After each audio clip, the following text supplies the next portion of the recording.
aldım eyvay gelinler. Hayır mükemmel diyen öz hayalıma, anı bilip yaman oldum eyvay gelinler.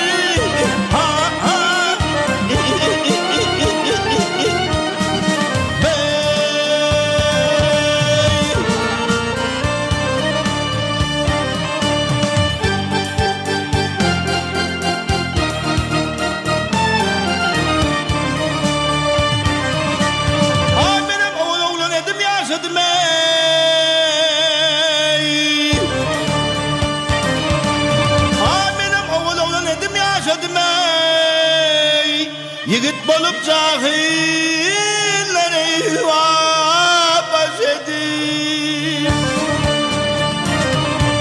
ne ömür sürdüm, ha ha ha ha ne yaşadım.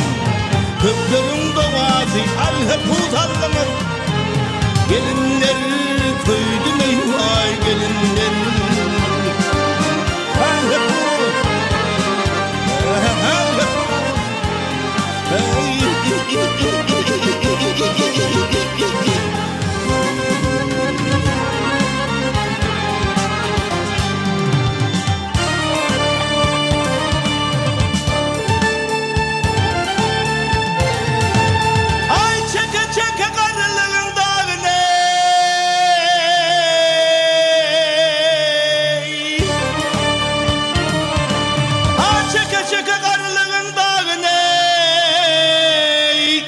Ötürmüşüm yiğitliğini var sağına.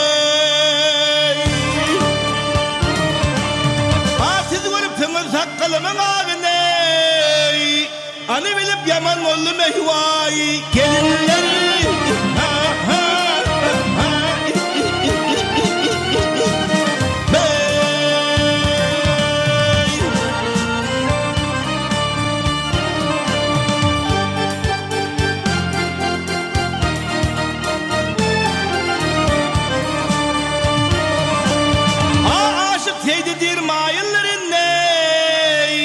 Bir koca kişidir azayıllarında.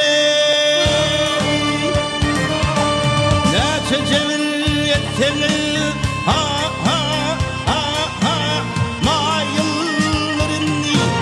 Koca kişinin gönlünü alhep utandım. Gelinler duydum eyvay gelinler. Alhep